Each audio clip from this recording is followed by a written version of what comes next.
Ya, ok, estamos grabando, así que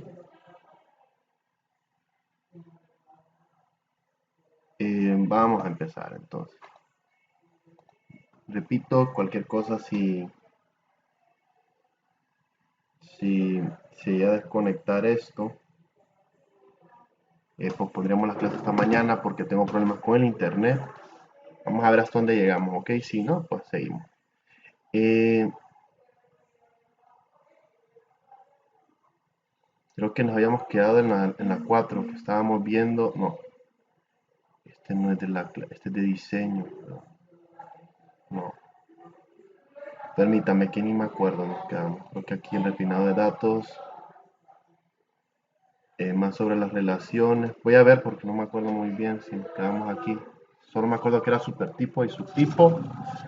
Y solo déjenme ver los temas.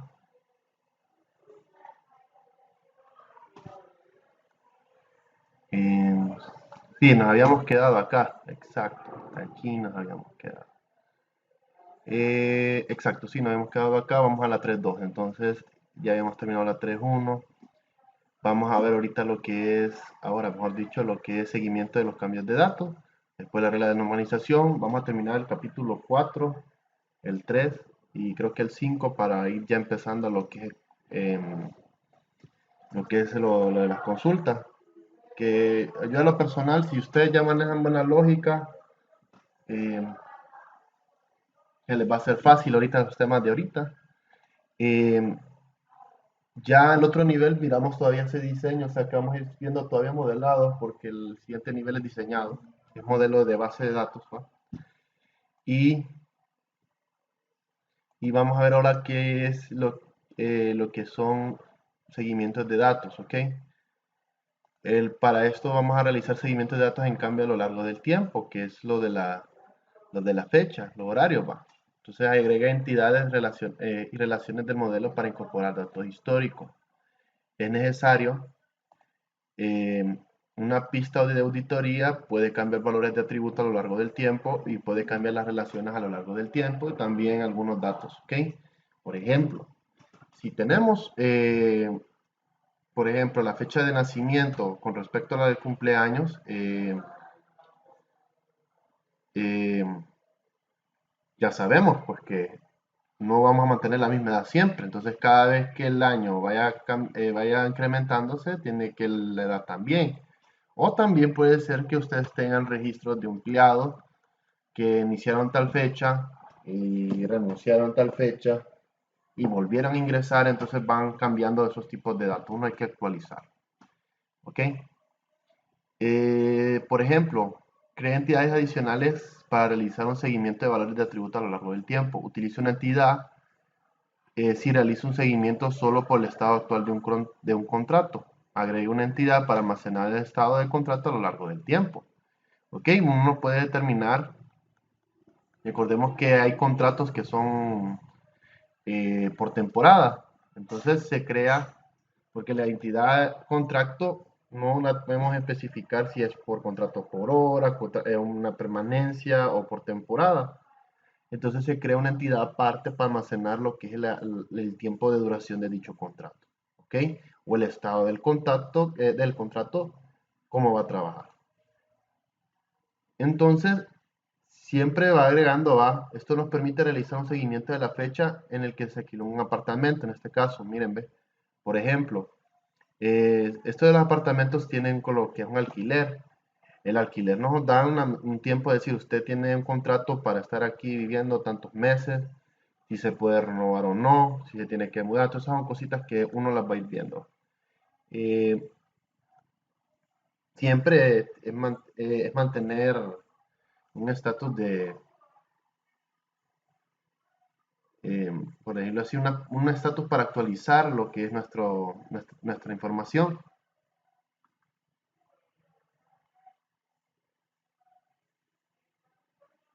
Eh, y así tenemos en cuenta cómo va evolucionando las cosas con el tiempo. ¿Ok? Entonces agrega una entidad para incluir una relación que pueda cambiar a lo largo del tiempo. Y miren que aquí se está creando una tabla intermediaria. ¿Se acuerdan lo que estábamos viendo ayer? Esa tabla intermediaria, recordemos que hay entidades que necesitamos saber cuánto es el tiempo de duración de las personas en un apartamento y se hace la, la tabla intermediaria para solucionar eso. Entonces está aquí como también incluyendo la tabla intermediaria, porque recordemos que una persona puede rentar uno o más apartamentos, ¿va? Puede, no quise que no pueda, puede, dependiendo del lugar, ¿va? Y un apartamento puede estar habitado por uno o más personas. Entonces siempre una relación de muchos a muchos, pero hay casos que no están así, pero sí se sabe que si vamos a hablar de tiempo, eh, se puede afectar lo que es la fecha, sabiendo cuándo finaliza el contrato, cuándo se renueva, porque aquí está la de renewal, porque hay rentas que son permanentes o compra el edificio. Todo va a depender del tipo de negocio. Normalmente la resolución de muchos a muchos con una entidad de intersección se utiliza para realizar un seguimiento de la información de una relación que cambia a lo largo del tiempo. Por eso les estaba diciendo yo a ustedes, una relación de muchos a muchos es ambigua y no la podemos determinar si va a cambiar o se va a mantener estable. Eso no lo sabemos porque como aquí un día es una cosa y la otra es otra. Eh, ¿Ok?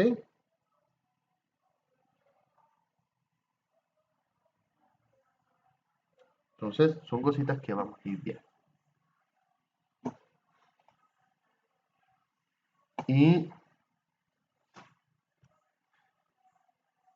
y lo siguiente es que la entidad de intersección se usa con frecuencia, como dimos el- la relación que se tiene ahí de muchos a muchos se resuelve siempre con una entidad de intersección, que está repitiendo lo mismo. Las entidades de atributos adicionales almacenan información modificada, por ejemplo, cliente, pago y pagos de modificación, ¿ok? Aquí esta acción almacena información de cómo cambian los pagos durante el tiempo. Puede hacer que cambie, pueda pagar por efectivo un tiempo, eh, pueda pagar por crédito después o por un X o Y cosa o modifica la fecha de modificación del pago. Todo eso tiene que ir incluido. Pero eso va a depender, como les digo, siempre del requisito del negocio. Si aquí está un cliente pagando X, Y cosa, se tiene que saber si se paga a crédito, a débito, a puro cash o efectivo, saber si se van a modificar las fechas de pago o los plazos de pago, etcétera. Por ejemplo, aquí una joyería de collares y pulseras similares, ocasiones especiales, dice que es para la renta de casos especiales, va, como los estrenos de entregas de premios, estrenos de películas, cosas así, o para una cita, como los trajes que rentan para fiestas de quinceañera, así que alquilan trajes para boda, para reuniones así todas formales, va. Y la tienda desea seguir desea seguir el historial de los alquileres. ¿Ok? Entonces los clientes, para saber la historia de los clientes siempre hay que buscar una tabla intermediaria. Por ejemplo, aquí solo me dice el cliente y qué es lo que está rentando. No me dice el historial de cómo va la renta. Estamos. Entonces el modelo RD solo realiza seguimiento de las personas a cuales ha alquilado. ¿Cómo realizaríamos realizar el seguimiento de historial? Pues se crea la tabla intermediaria. Porque aquí dice que cambia la relación entre muchos a muchos, pero se sabe que la cambian de muchos a muchos, puesto que lo van a hacer una tabla intermediaria. Entonces, al resolver eso, dice, se crea una entidad de intersección para lo que es la renta de historial, donde me dice va que un cliente tiene un historial de renta de una mercancía, de una joyería, y una joyería está en un historial de renta que ha hecho un cliente. Y así tenemos viendo la fecha del alquiler y cuándo lo tiene que regresar. ¿Ok? Son cositas que uno puede ir viendo. Eh, entonces ahí termina la función. Esto solo es para más que todo el seguimiento. Se crean lo que son una tabla aparte con el fin de una entidad aparte con el fin de dar seguimiento histórico. ¿Ok? A lo que es de que una entidades. Se va a dar el caso, por ejemplo, Lo que era cita, lo que hicimos nosotros en cita, eso es un historial, ¿ok? Porque incluso baila que es la fecha. Desde el momento que se incluye una fecha, hay un cambio histórico.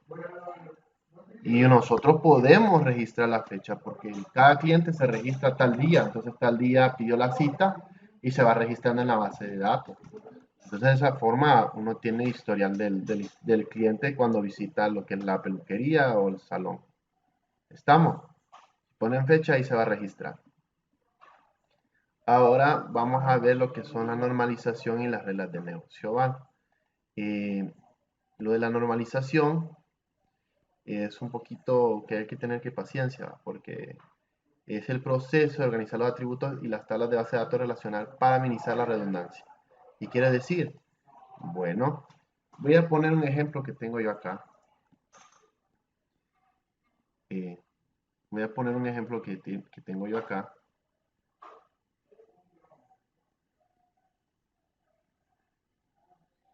Solo permítame que abra no me abre este. Eh, Solo permítame que no me está abriendo esto. Solo permítame. Ya me abre. Y vamos a explicar un ejemplo. ¿Ok? En este ejemplo, la redundancia de datos se da cuando uno crea una cantidad de tablas. Aquí vienen un montón de cosas, ¿va? Pero ¿qué sucede en la redundancia de datos? Pues a veces que repite un nombre, a veces em, tal vez, ¿cómo se dice? Tal vez uno, por tantos datos que hay, uno puede repetir un mismo código, se puede estar repitiendo los mismos, la misma tabla una o dos veces.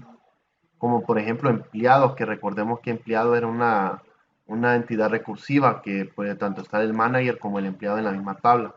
¿Qué pasaría si nosotros hiciéramos una entidad manager y un empleado aparte? Bueno, recordemos que la tabla empleado tiene va a usar la misma información que es nombre, apellido, salario, fecha de contratación, fecha de renuncia o despido y el departamento que está ahí, la ubicación. ¿Va? Son cosas que van a manejar un empleado. Y si vamos a lo que es un manager, con una tabla maneja lo mismo, nombre, apellido, salario, fecha de contratación, fecha de renuncia, despido, si la hay, va, ID de departamento y ubicación. Entonces se vuelve tan redundante y es lo que se está evitando hacer, ¿ok? Todo lo podemos hacer en una sola tabla si tienen algo en común, va. Entonces, son cosas que yo les digo, que son cuestiones de, de ver cómo evitamos esa redundancia.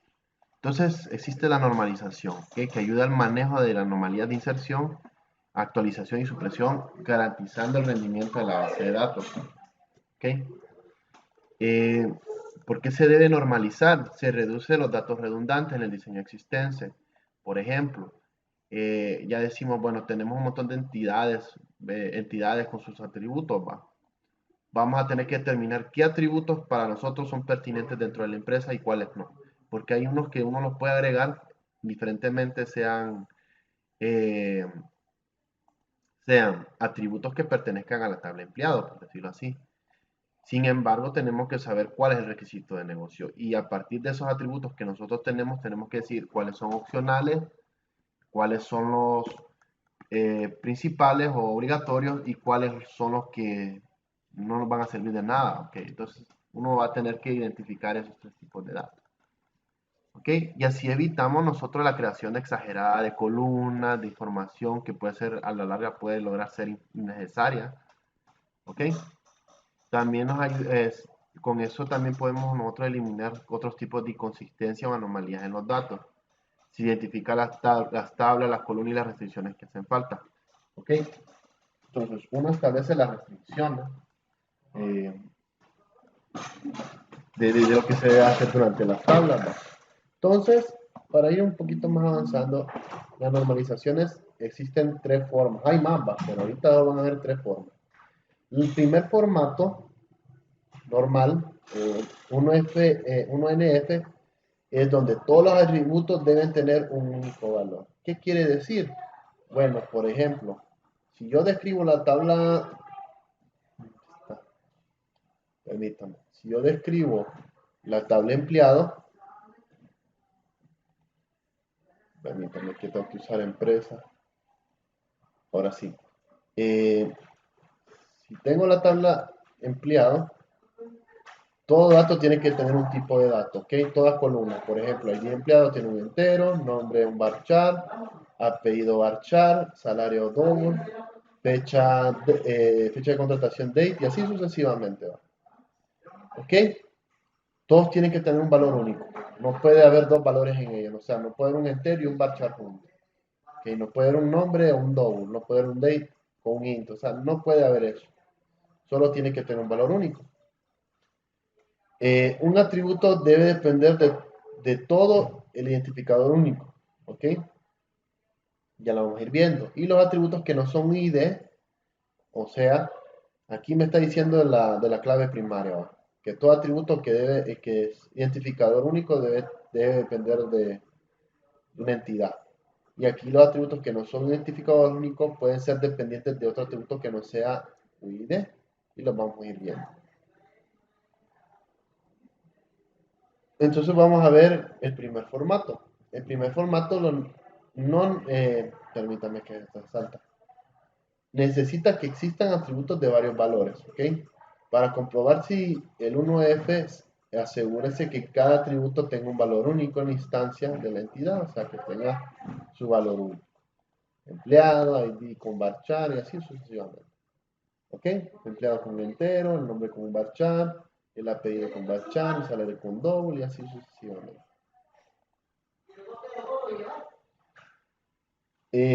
Si un atributo tiene varios valores, crea una entidad adicional y relaciónala con la entidad original, va, como una relación de 1 a 1. Creando una entidad propia, por ejemplo, cliente. Cada cliente debe tener un valor único para cada coincidencia. Por ejemplo, aquí hablamos cliente, ID, fecha de contacto y detalles de contacto. Los atributos de fecha de contacto y detalles de contacto tienen varios valores, ¿sí? Porque la fecha de datos de contacto, recordemos que aquí al menos la ID empleado es un tipo entero, el nombre es un varchar. O sea, pero si yo estoy hablando de fechas como de fecha de contacto, puede haber una fecha inicial, una fecha final, la hora en que se hizo la llamada, etcétera. Como los contactos de detalles, los contactos de detalles pueden ser que haga referencia a un número exacto, a otro número, a una localización, puede ser identificación de si hizo la llamada, el nombre de la persona que se contactó, etcétera, etcétera, etcétera. Entonces, ¿cómo hacemos para solucionar esto? Bueno, solo sacamos lo que es de contact y contact detail porque sabemos que esta información amplia, ¿ok? Y el 1F es eso, que evita que ustedes pongan información amplia, que sea muy general. Un atributo tiene que ser lo más específico y que tenga un valor único. Y la fecha de contacto, pues, ¿qué puede fecha de contacto que de finalización, de inicio? Todo eso va a depender. Y en esa fecha de localización, aquí con el contacto details, qué detalles tuvo, quién respondió la llamada, si fue la persona, el cliente o no. Va para abajo. eh, si tiene tal cosa, etcétera. Entonces vamos a ir viendo eso. Entonces, como yo les he dicho, básicamente casi todas las entidades van conforme al nombre de la entidad. ¿Ve? Todas las entidades van conforme a la entidad. ¿Ok?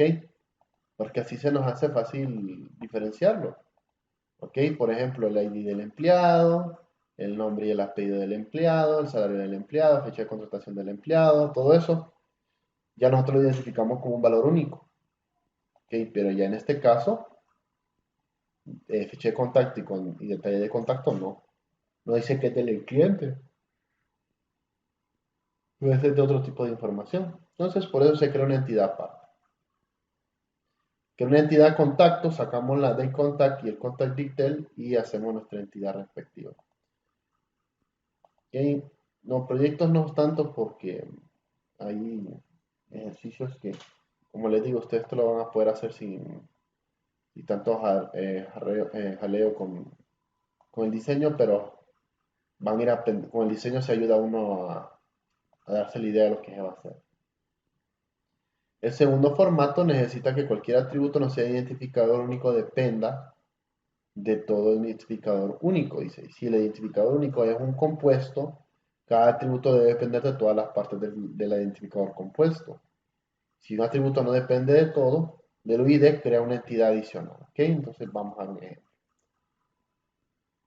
Entonces, dice, un atributo debe depender de todo un identificador único de su identidad. ¿Ok? Por ejemplo, aquí en cuenta tengo el número, el balance o el salario que tiene, del salario, la cantidad de dinero que tiene y la fecha en que se aperturó la cuenta. Y aquí tiene como ubicación el banco. Recordemos que la ubicación del banco en una cuenta no tiene nada que ver con esa entidad, primeramente, ¿va? Y segunda, este atributo tiene que depender, como dice, del nombre de la entidad. Entonces, ¿cómo solucionamos esto? Bueno, pasamos lo que es bank location a la entidad de banco. Si no está la entidad de banco, se crea una entidad de banco y se le pone la respectiva información y sus atributos. ¿Ok? Entonces esas son cositas que vamos a ir viendo. Entonces dice el atributo banco depende de banco y no de cuenta, por lo tanto no es, no es del segundo formato. Se mueve el atributo a la entidad banco para que se mantenga el formato normal. Entonces la regla de tercer formato indica que ningún atributo que no sea identificador único pueda depender de otro atributo que no sea identificador único. El tercer formato formal prohíbe las dependencias transitivas y existen dependencias transitivas cuando cualquier atributo de una entidad depende de cualquier otro atributo que no sea identificador único. Entonces debemos mover cualquier atributo que no tenga identificador único y que dependa de otro atributo que no sea identificador único de la nueva entidad. Esto sí se nota que viene como mucha información, pero ya les voy a dar el resumen de lo que tienen que hacer, ¿no? Para que vayan familiarizando. Entonces, cada atributo depende solo de un identificador único de la entidad.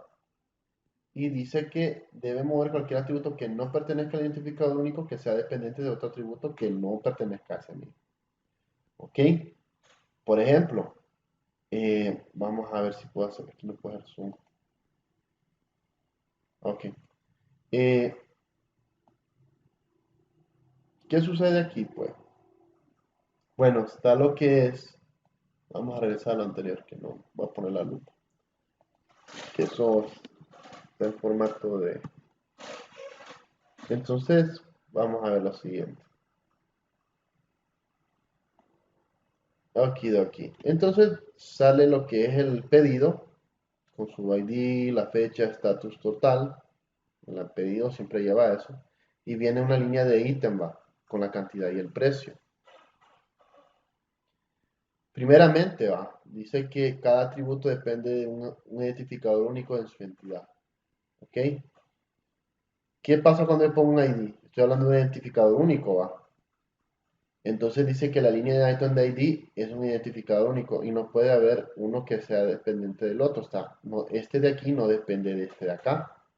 Estamos. En el pedido dice la cantidad y el precio. ¿Ok? El pedido sí nos muestra la cantidad y el precio si es por factura. Pero cuando uno hace el pedido solo dice la fecha, el estatus y el total. ¿Ok? El pedido es como que ustedes hagan su mini factura.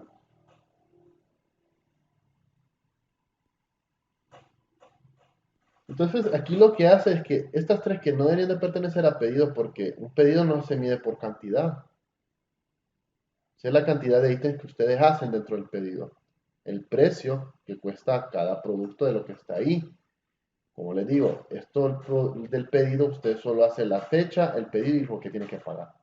Eso es lo que hace. Por ejemplo, yo pido, venme 2 baleadas con todo. Está bien, se las hace y ahí le ponen en el pedido la fecha, el estatus de lo que compró y el total que pagó. Entonces, ¿qué tipo de item es ese? Una variable con todo y usted mira el menú del restaurante y dice, variable de todo es el producto número, el ítem número 5. ¿Ok? Y me dice cuánto es el precio. Eso aparece en el menú, pero no en el pedido. Entonces ya, bueno, con el menú me guío. Entonces quiero dos variedades con todos que cuestan 20 pesos, 25 pesos cada una. Eh, ¿Qué tipo de línea de item es? Entonces me dice que es el número 5 y así voy dando. Quiero dos de esas. Entonces ahí le dice, bueno, en la fecha dicen la fecha de hoy, el estatus, tal persona pidió dos baleadas completas y el total que va a comprar, baleadas con todo, que lleva carne, tal cosa, pues una descripción va. Y el total, que sería los 50 o los 60 pesos que costaron la orden.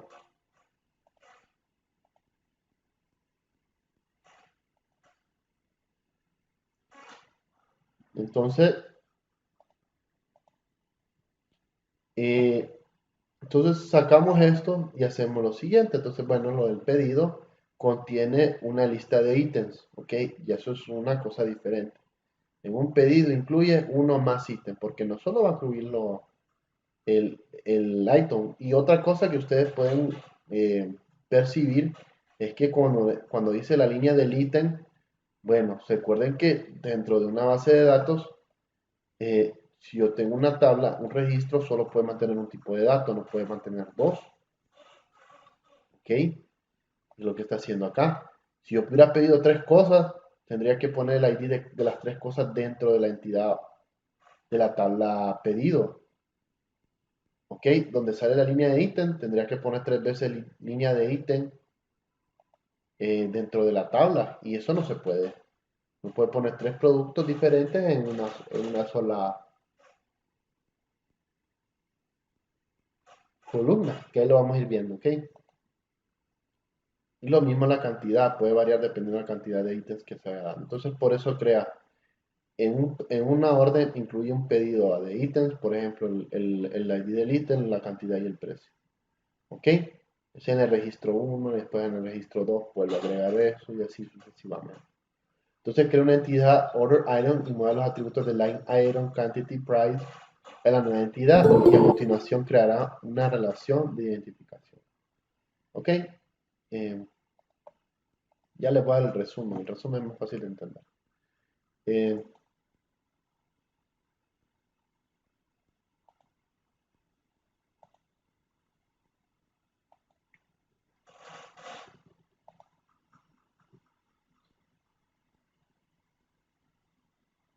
ok, ese es el otro proyecto, este es largo. Bueno, ya sabemos que es una regla de negocio, es una sentencia que define y restringe algunos aspectos del negocio. Se utiliza para definir entidades, atributos y relaciones y restricciones. Incluye reglas y políticas que definen el funcionamiento de ningún negocio como esté manejado en sus operaciones diarias. Y hay dos tipos de reglas de negocio, estructurales y de procedimiento. Por ejemplo, todos los pedidos deben tener un número de contacto. ¿Ok? Entonces ahí les pongo. Entonces los orígenes de la regla de los negocios. Primero es gestión y gestores de superiores, documentación estricta que va a procedimientos, estándares y manuales de operaciones, entrevistas directas con el usuario final, etcétera.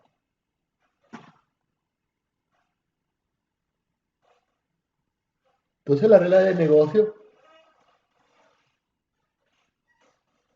estructurales les indican los tipos de información que se van a almacenar y cómo se interrelacionan los elementos de esa información. La regla de negocio estructurales detallan aspectos estáticos específicos del negocio y estas reglas se pueden representar en cualquier momento en el diagrama de entidad-relación. ¿Ok? Entonces, una regla estructural es, por ejemplo, incluye productos comprados, cantidad y precio de descuento, y todos los registros y todos los pedidos de un restaurante deben tener un personal, un miembro del personal que lo tiene que manejarlo. Entonces, el escenario de lo de las reglas va. ¿Es razonable y eficaz que dos miembros tengan el mismo ID de miembro o ningún ID de miembro? No, eso no se puede. ¿Eso es razonable y eficaz que dos libros tengan el mismo número de ID de libro y ningún número de ID de libro? Tampoco. ¿Ok? O sea, puede ser que ustedes tengan eh, una biblioteca, ¿va? Una librería, una biblioteca, y en esa biblioteca usted tiene tres copias de un libro, por ejemplo, Cipotes de Rafael Amaya Amador, me imagino que si no me equivoco. Digamos, tiene tres copias, va, pero cada copia indiferentemente no va a ser el mismo código, cada copia tiene su número, va a decir libro 1, libro 2, libro 3, o LB001, LB002, LB03, solo para identificarlo, va.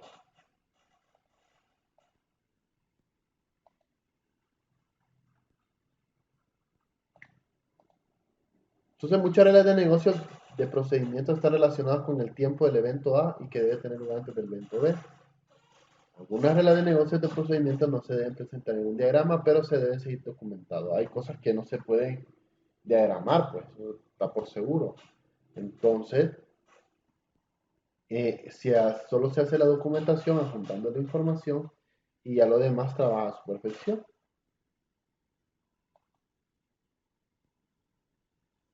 Entonces, esto es un ejemplo, acá no lo vamos a usar.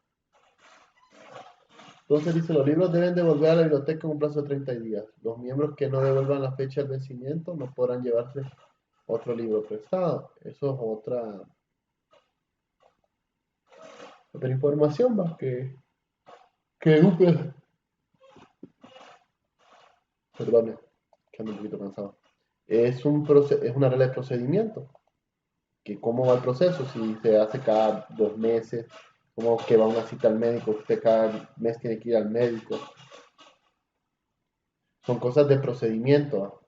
No todas las reglas de negocio se pueden modelar. Cuando se están desarrollando modelos de datos conceptuales, algunas reglas como las siguientes se deben implementar mediante programación como procesos interactuar de datos. En cualquier empleado que supere las 10 horas por semana, en horas extras se le debe programar 1.5 veces la tasa por hora. Entonces esa persona que estaba trabajando ahí, vamos a la calculadora.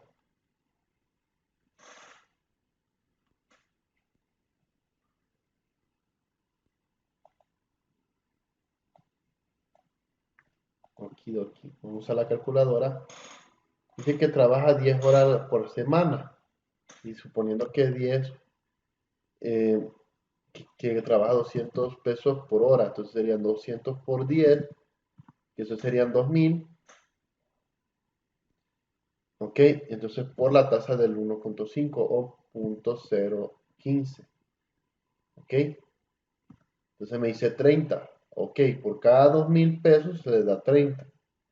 Ok, más 2000. Y esto lo multiplicó por 4, que es un mes. Gana 80.000, ve 8.120 lempiras, por decirlo así. Y eso es un procedimiento de comprogramación. Eso no que es lo que vamos a ir haciendo. Por eso es que les digo que quiero avanzar en los temas.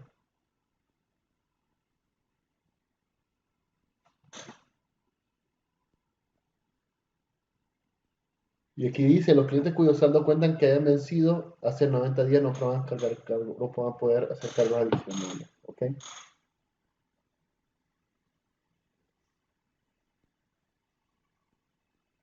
Son cositas que vamos a ir viendo. Y siguiente tema. Vamos a ir resumiendo entonces de lo de la primera formato. El primer formato, en pocas palabras, es que ustedes tienen que identificar qué entidades de qué atributos no pertenecen a una entidad. Pueda que sí, pueda que no. Pero si digamos como contactos no son atributos de una entidad cliente, sino de una entidad llamada contacto. O sea, recordemos que un cliente tiene que tener atributos relacionados a su misma entidad. ¿Ok? Porque un cliente no va a tener fecha de contacto o un cliente no va a tener un detalle de contacto. Entonces son atributos que no deben de pertenecer a una entidad. Ese es el resumen del primer formato. Que hay atributos que no deben de pertenecer a una entidad y que es mejor crear una entidad aparte para establecer la diferencia. ¿Ok? El segundo formato solo es que, casi parecido al primero, solo es que si una variable o un atributo no pertenece a, a disque, a disque entidad, pero ya sabemos que tenemos una entidad, es mejor traspasar ese atributo a la otra entidad a la cual sí tiene relación, porque recordemos que cuenta no tiene que ver relación con banco, banco, toda la información de banco va en la entidad de banco, no de cuenta, la cuenta es algo que subyace de la que es entidad de banco. Entonces, por eso se dice que el atributo bank location depende de bank y no de count. ¿Ok? ¿Por qué? Porque como no es un atributo variable que pertenece a ESCO, a esa persona, entonces se hace la relación de uno mucho. ¿Ok? Y la última es buscar atributos que no tengan que relación con toda la entidad de la que ustedes,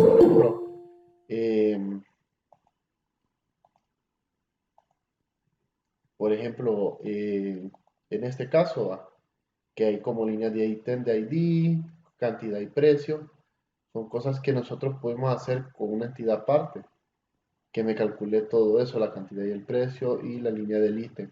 En un pedido recuerden que solo puede ir entidades personales o individuales únicas, donde hay un solo registro, si no le va a tirar error.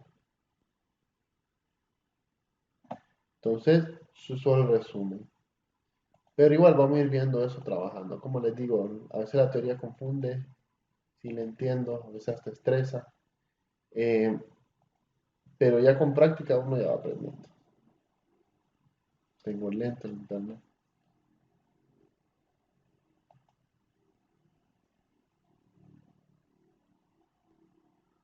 Y entonces ya.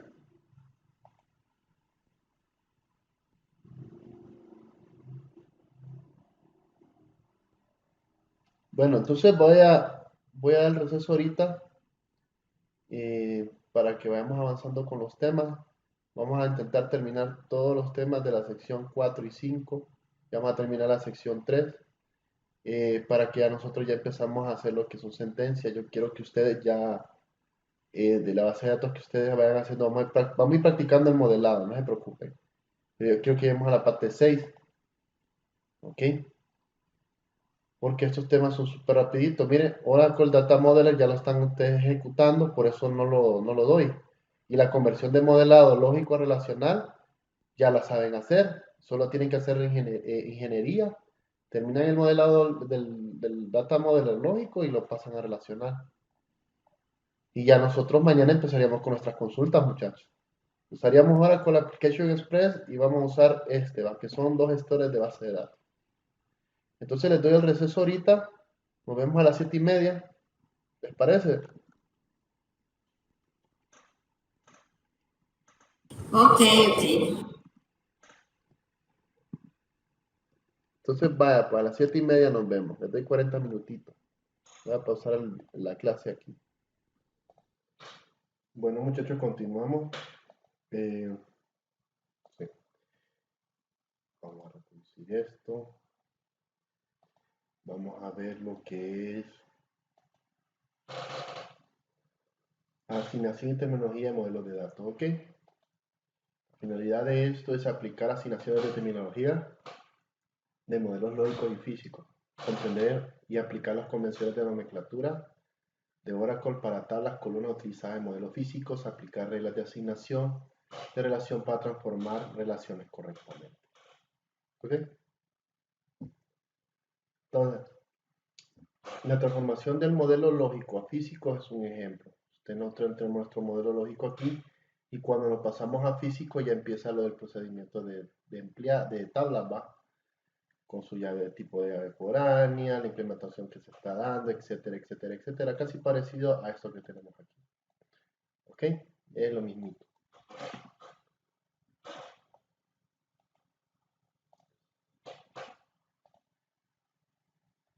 Entonces la asignación de terminología es que en el diagrama de entidad relación, que es el que normalmente estábamos haciendo en Data Modeler, una entidad se vuelve tabla, una instancia o registro se vuelve una fila, un atributo o una columna, un identificador primario se vuelve llave primaria, un ID secundario se vuelve clave única, ¿ok? Y una relación se vuelve clave foránea, ¿ok? Entonces nosotros al pasar al modelo físico, esto se convierte en el modelo de entidad-relación, al modelo físico se transforma en esto, que es su implementación de tablas, filas, columnas, llave primaria, clave única y clave foránea, ¿ok? Que son cositas que nosotros vamos a ir aplicando, ¿ok? Por ejemplo, acá, aquí tiene lo que es llave primaria, aquí las llaves secundarias, porque hace la referencia, y lo podemos ir registrando. Vamos a ir viendo eso, ¿ok?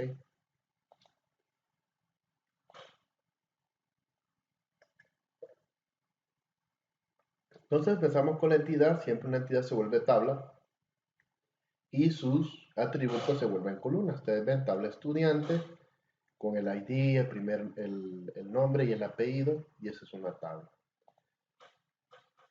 Los atributos tienen columnas, por ejemplo, siempre el ID, la llave primaria siempre tiene que ir primero, porque es identificador único, y a las demás en el orden que vayan los atributos, entonces se van creando las tablas conforme ese orden.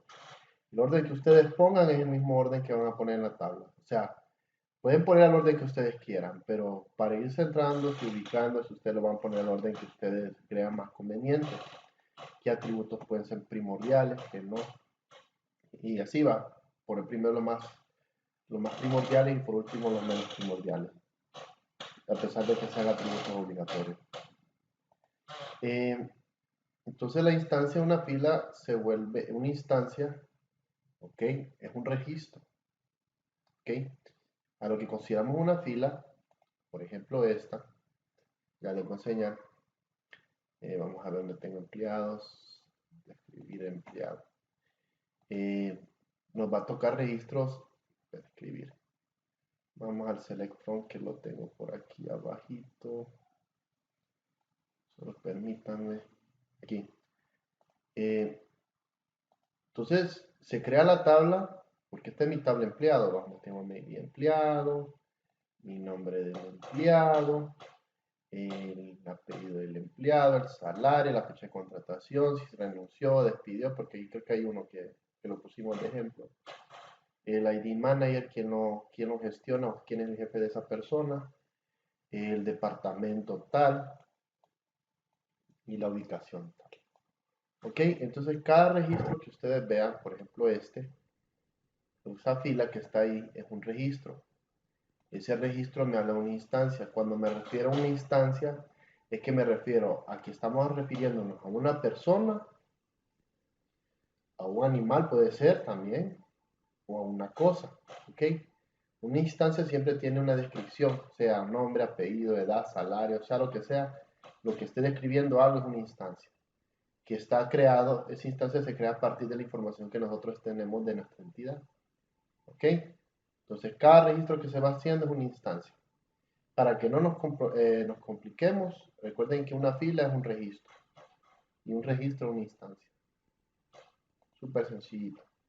Las notaciones del diagrama de la tabla vienen lo siguiente, con lo que es llave primaria, si es opcional o no, si es obligatoria, y el tipo de columna. Entonces, cuando nosotros describimos esto, en este caso de aquí va, en MySQL, para mí es mejor MySQL que Apex, ahí los digo.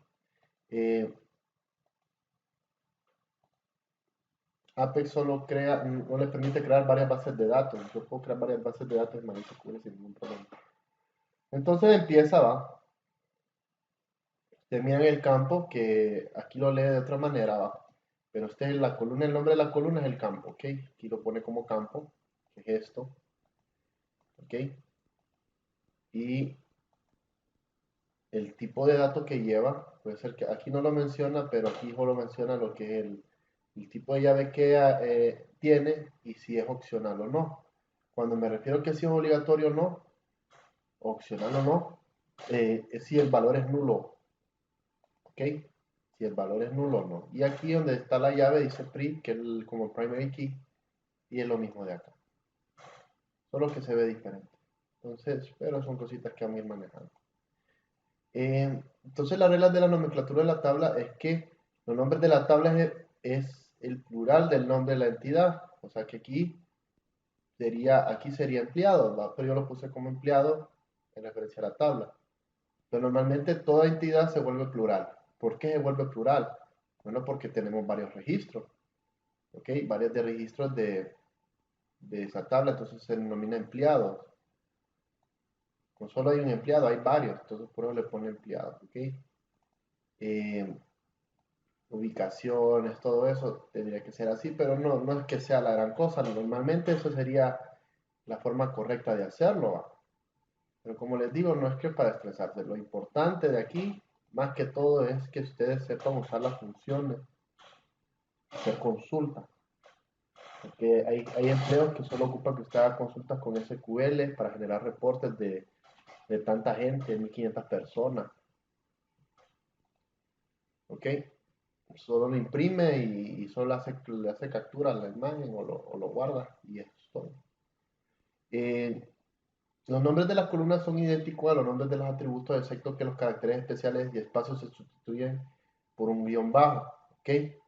Aquí las columnas siempre van a ahí en el modelo conceptual van a ver que cuando ponemos primer nombre, segundo nombre, primer apellido, segundo apellido, en espacio ellos les va a poner un guión bajo automáticamente. Yo se lo pongo para no estar, siempre lo hago yo, porque no sé, a veces me tira problemas.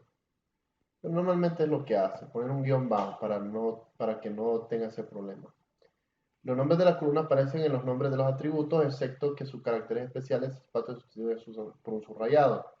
Y aquí lo pone, por ejemplo, primer nombre, se convierte en primer guión bajo nombre, o lo puede cambiar usted como FName, ¿ok? FName, que es first name. Ustedes pueden cambiar la nomenclatura de eso, ¿ok? Asignar nombres de la columna clave foránea es útil para utilizar una abreviatura única para todas las tablas. Entonces ustedes tienen como private home, que supuestamente es un ID privado, este va. Entonces ustedes pueden tomar unas abreviaciones, pero esto es opcional, no es que es obligatorio. Yo por lo general los pongo igual en la llave foránea, las pongo iguales en todas, el mismo nombre, tanto en la tabla donde viene, como en la tabla donde hace la referencia. ¿Ok? Entonces dicen los nombres de las entidades que contienen más de una palabra, dice, y los nombres de la entidad que contienen una palabra, pero más de una sílaba, porque a veces, esto es para cuestiones de abreviatura, ¿va? Y puede ser que sea sílaba, pero como les digo, si el nombre es larguísimo de la entidad, mejor crear una abreviatura, pero como les digo, no es tan grave eso, ustedes pueden crear el nombre larguísimo y no hay ningún problema. Entonces dice, instrucciones de la nomenclatura de Oracle, dice, debe empezar con una letra, siempre así. Puede contener hasta 30 caracteres alfanuméricos la tabla, o sea, el nombre de la tabla. No puede contener espacios ni caracteres especiales como este o este, no están permitidos. Y puede haber palabras reservadas, ¿ok? Que no les prohíban, más que a veces hay como Oracle BD, que es una palabra reservada, no la pueden utilizar. Las palabras reservadas son palabras que ustedes no pueden utilizar dentro de la función. Y los nombres de la tabla deben ser únicos en una cuenta de usuario de base de datos de Oracle. Los nombres de las columnas deben ser únicos en una tabla, pero como les digo, esto viene en el examen de ahí. ¿Quién no puede contener? A ustedes les va a aparecer de los caracteres especiales que son el signo de exclamación, el numeral, el del dinero y el guión bajo. Estamos, les estoy dando un poquito para que vayan recordando.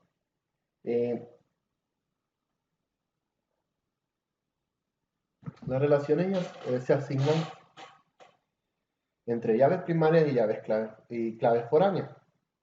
¿Okay? Para permitir que una tabla haga referencia a otra, es eso, ¿va? Y una relación crea una o más columnas de clave foránea. Es lo que estábamos viendo ayer, que cada vez que se hace una relación de uno a mucho, siempre se va a crear una llave foránea automáticamente. Entonces, aquí es un ejemplo que igual lo vimos ayer, no hay ningún problema. Y esto sería la versión que estamos haciendo. Por ejemplo, un empleado es recursiva, porque así evitamos la redundancia de datos de crear dos tablas con la misma información. Pero miren qué pasa, el departamento ID lleva una llave foránea, tiene una llave primaria, perdón. Como esta relación de uno a muchos, donde toca la patita del gallo, me está diciendo que va a tomar el ID de la otra entidad y lo va a tomar como una llave foránea, ¿ok? Entonces dice, la clave foránea hace referencia a la clave primaria que está en la otra tabla, ¿ok? Entonces siempre que toque esto aquí, la entidad va a ir una llave foránea dentro de esta tabla, ¿ok? ¿Y cuál es la llave foránea de esa? Bueno, la que está tocando con la relación. Ya lo hace solito. Entonces la relación de bloqueo se asigna de columnas de clave foránea en la parte de varios, igual que cualquier relación de uno a muchos. En este caso, la columna de la clave foránea desempeña un rol doble porque tiene por parte de la llave primaria. Aquí tiene doble porque aquí hay una de Manager ID, que es una llave primaria de la misma, y tiene la del departamento. ¿Ok? Yo no lo hice llave primaria, puede hacerse una llave foránea de la misma tabla, pero yo no la hice, en el caso mío la hice como un identificador, no, una variable, una columna sola sin identificador, pero se puede arreglar eso, no hay ningún problema. Eh,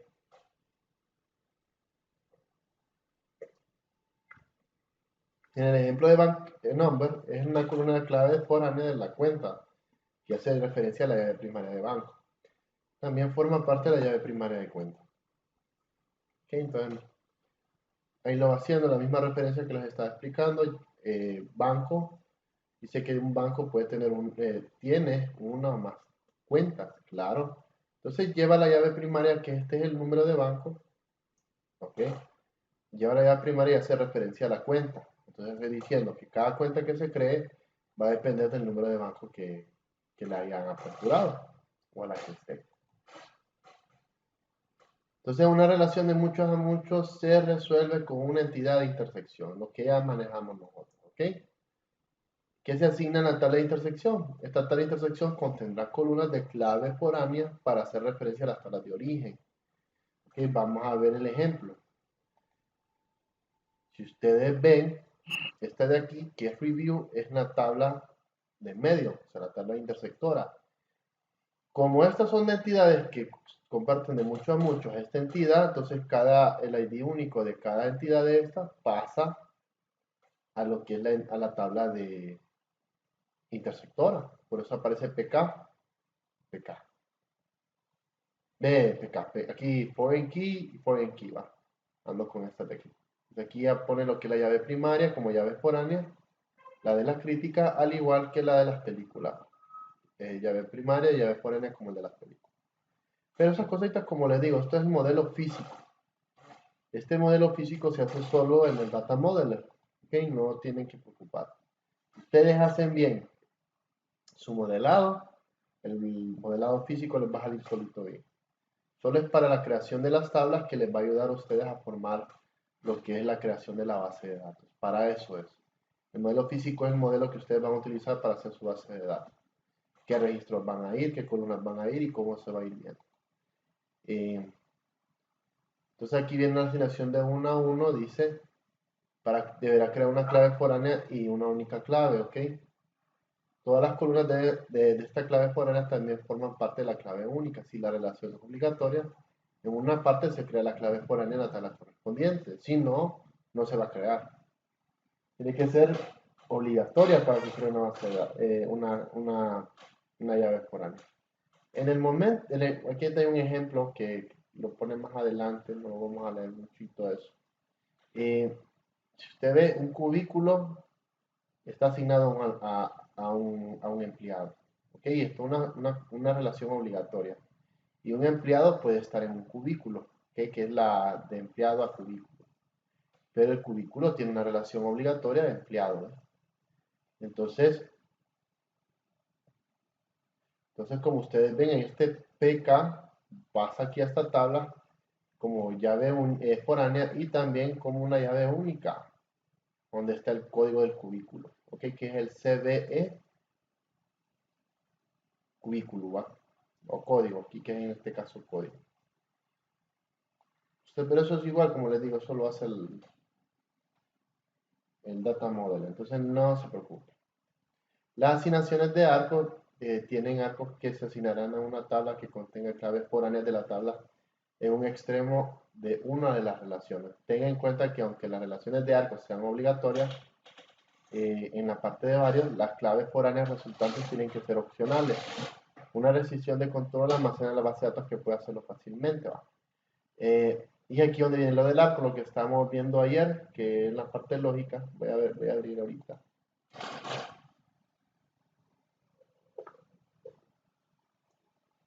Como si me abre el data modeler.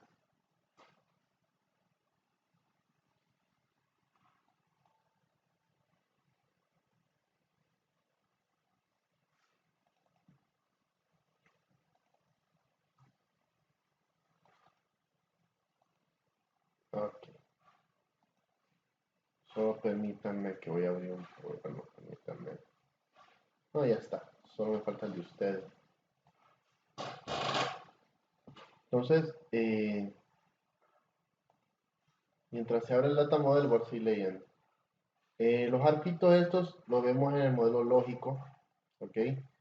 Y nos va de referencia a lo mismo. O sea, la relación que tiene una compañía o cliente conforme a la membresía. Puede tomar una, pero no ambas, ¿ok? Una a la vez, pero no ambas. Aquí me refiero que si usted va a hablar de membresía, puede ser de compañía a membresía o de cliente a membresía, pero no decir compañía y cliente con la misma membresía, si hablan diferente, ¿ok? Entonces vamos a abrir el del que teníamos nosotros, no sé si era el hotel, no me acuerdo. Creo que era el de la... Sí, el del hotel era. Ay, que se abra, el modelo físico. El modelo físico. Va a ser un poquito grande esto.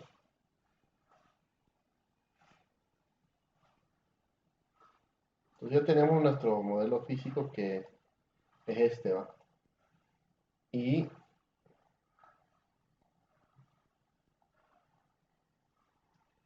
tendríamos lo que es la... Vamos a ponerlo así. Ok, teníamos lo que era la habitación club.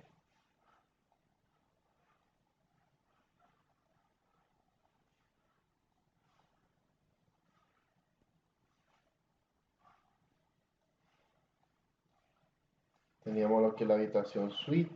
Vamos a poner aquí.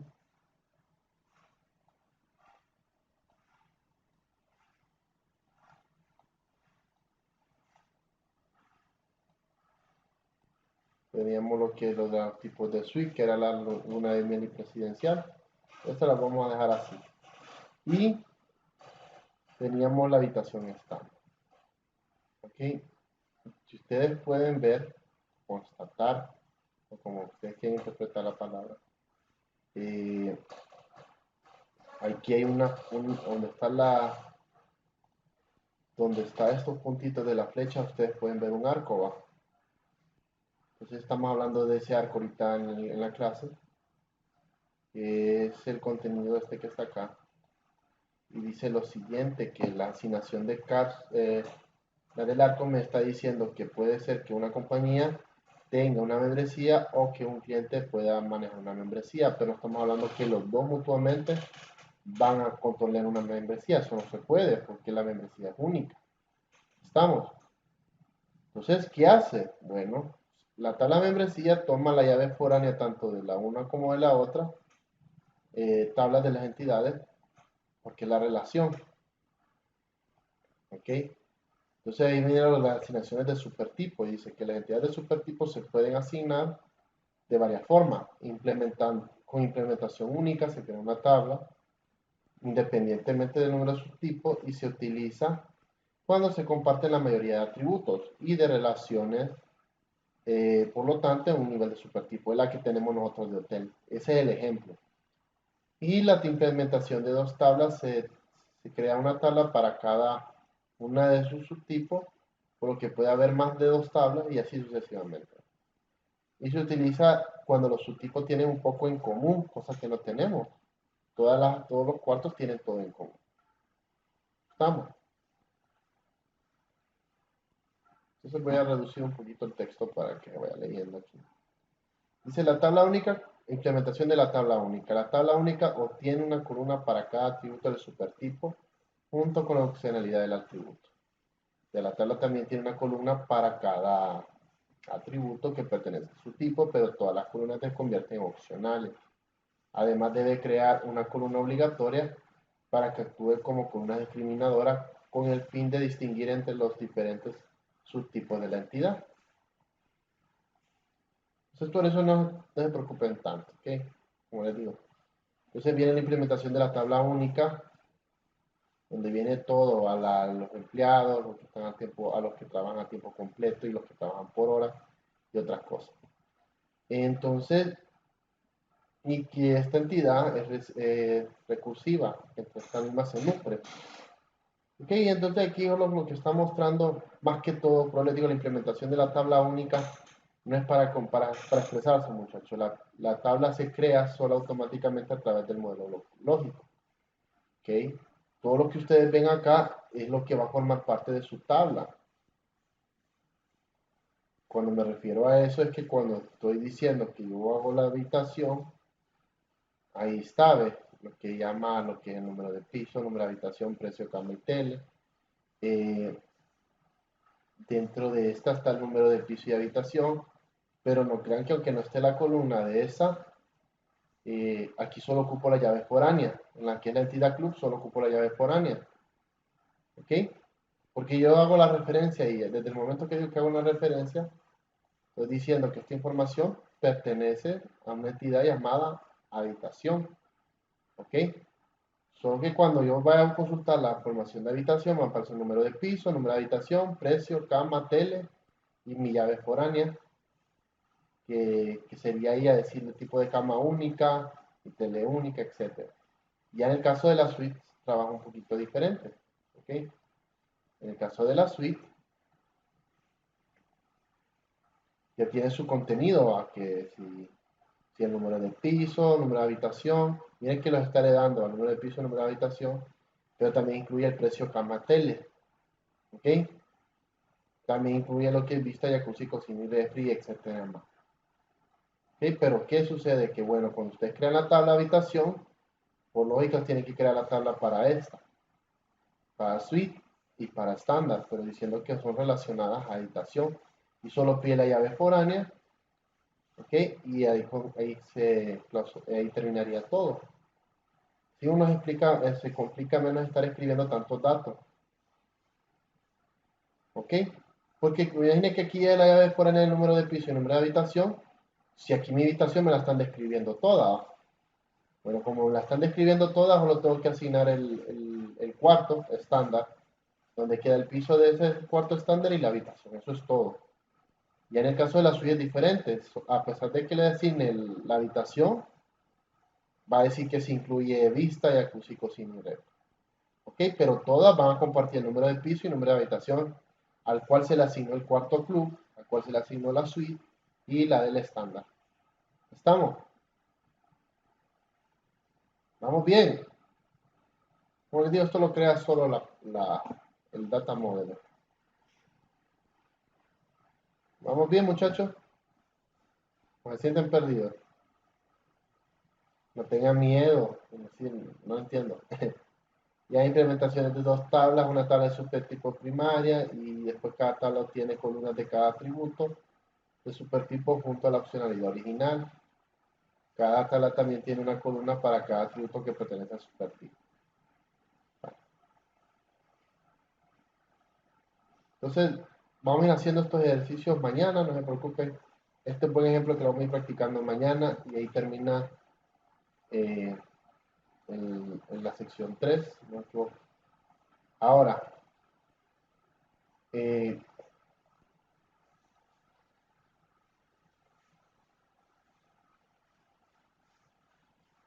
Ahora vamos a la sección 4. La sección 4 es facilita.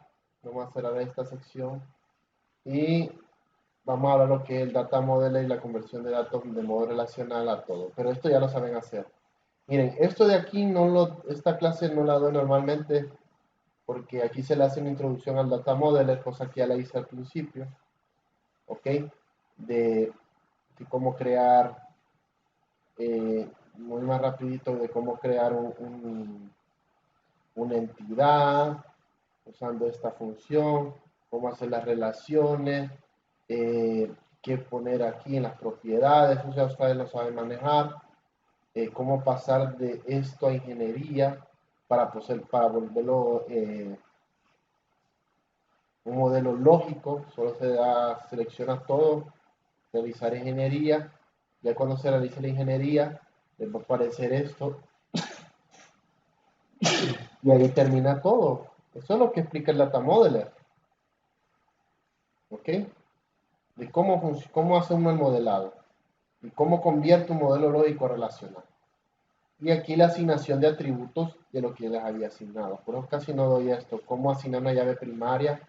Ya saben que para asignar una llave primaria, tienen que ir a la entidad, le dan, vamos a hacer un poquito más grande esto, le dan a la entidad unas propiedades, van a la parte de atributos, le ponen el nombre del atributo y van creando y le dan aquí X, Y cosa, ya saben lo que les había enseñado, le ponen identificador único primario y ahí ya se crea la llave primaria. Eh, las llaves foráneas ya se crean en el relacional a partir de las relaciones que ustedes establecieron acá. ¿Ok? Todas las relaciones que establecen ahí se las hace automáticamente el modelo relacional con ingeniería. Ahí él asigna la llave foránea y ustedes no tienen que hacer nada. Sencillito. ¿Ok? Entonces, eso es más que todo esto, pero les digo que igual leanlo por cuestión de la prueba. Esto es una introducción al modelado, cosa que ya hice al principio, entonces no lo voy a volver a tocar. Entonces, no sé si tenemos alguna duda.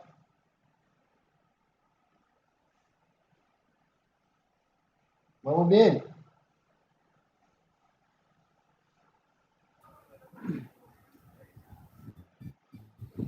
Yo Segurito. creo que ingeniero. Bueno, entonces, porque ahorita está un poquito bien lento mi internet, ahorita no está fallando. Ahorita estaba viendo que me estaba fallando. Vamos a la clase hasta aquí. Ya mañana empezaríamos ya a hacer consultas, muchachos. ¿Qué es SQL? ¿Qué es DDL? DML? Ya habíamos lo que es transacción, cómo usar select, where. O sea, vamos a empezar a usar esto, muchachos. ¿Ok? Hacer lo que son este tipo de select terminados las funciones para las que vamos a utilizar, las básicas. Terminados estos temas, vamos a ir practicando un poquito más para lo que es diseño, ¿ok? Programación, los voy a ir adentrando para que ustedes vayan practicando, ¿ok? Ya después les voy a decir que se van a sentir un poquito aburridos, se van a aburrir con el siguiente nivel y el tercero, porque lo van a ir manejando. Si tienen todavía dudas, vamos viendo otra vez. Vemos básicamente lo mismo en los tres niveles, solo que va un poquito intensificado.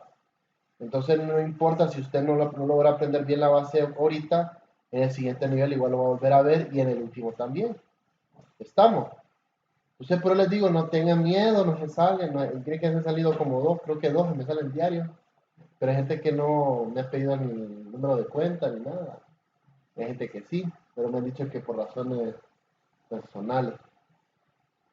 Entonces voy a dejar la clase hasta aquí, muchachos.